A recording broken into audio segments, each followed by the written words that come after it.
If you've been following me for any bit of time, you might have realized I've sort of disappeared.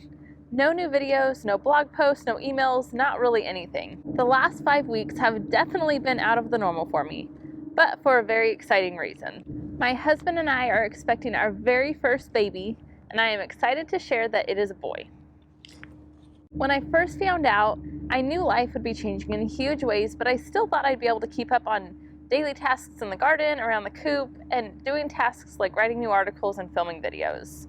But I was quickly proved wrong when I was hit with a feeling of exhaustion and zero motivation. Just the thought of opening my computer to reply to a comment or going out into the garden to harvest vegetables was tiring. So I decided for the first time I really just needed to be okay with not doing anything. But now I'm even more thankful that I am getting back into the groove of things, that I have my energy back, and that I'm finally back out in the garden. Now I've got vegetables still to harvest, a bunch of fall vegetables to plant, and weeds to pull, but after all that time off, I am sure happy to be busy again. I'm also really thankful that I could finally share this exciting news with you. And if you'd like to keep up more with what's going on, I would love for you to join my email list. If you sign up below, you can get a free gardening schedule or a free chicken keeping checklist.